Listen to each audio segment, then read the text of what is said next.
90% of people commit a massive financial mistake without even realizing it. Honestly, I committed it myself for years.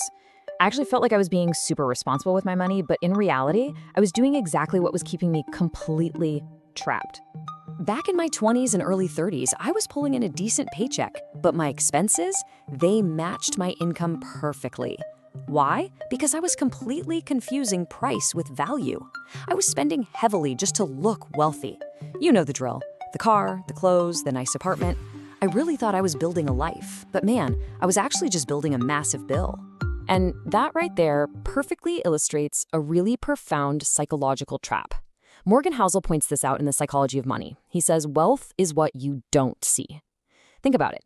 When we see someone driving a $100,000 car, the only hard, factual data we actually have is that they have $100,000 less than they did before they bought it. Or worse, they're $100,000 deeper in debt.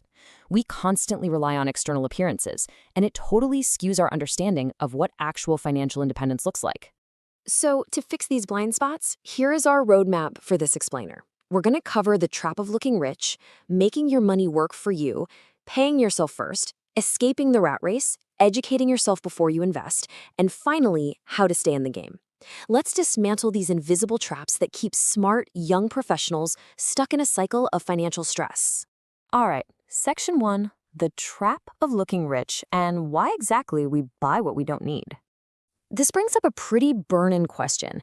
If actual wealth is invisible, like, the money saved, the investments quietly growing in the background, why do we prioritize material appearances so much? Well, because we fundamentally misunderstand human psychology.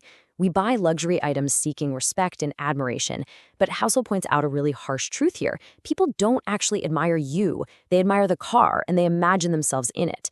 We mistakenly believe that horsepower and chrome are going to achieve what kindness and humility actually do. Moving on to Section 2, make money work for you by acquiring actual assets.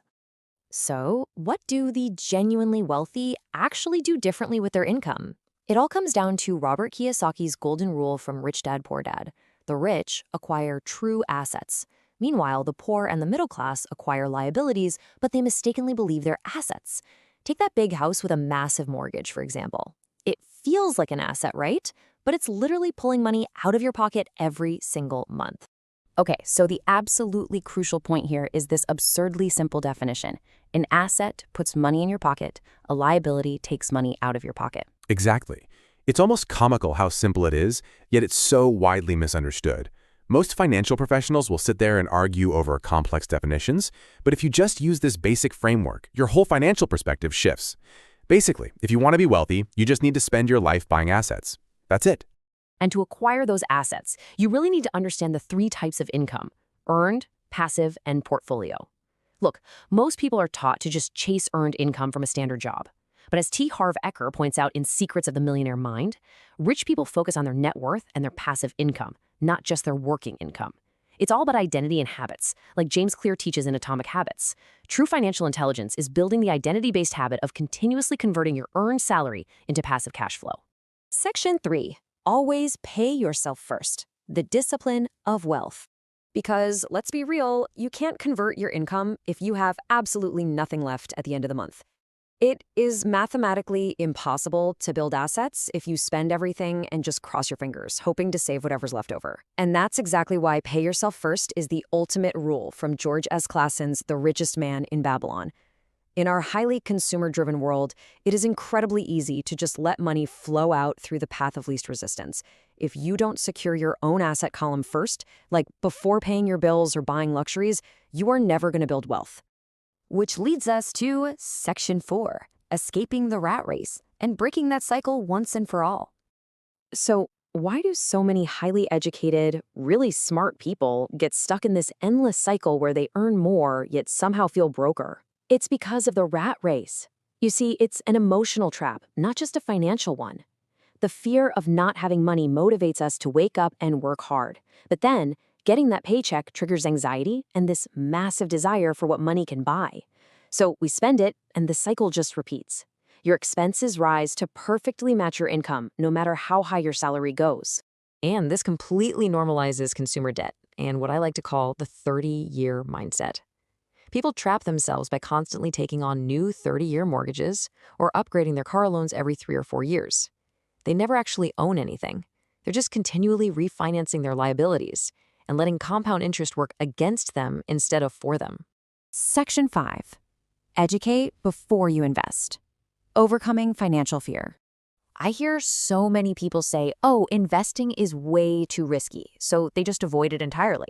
Right, and that is a massive misconception. Investing itself isn't risky, a lack of financial education is what's risky. When you actually learn to read the numbers, master your cash flow, and separate your emotions from your decisions, the risk totally plummets. True investors don't gamble. They rely on financial intelligence and common sense to build their asset column safely.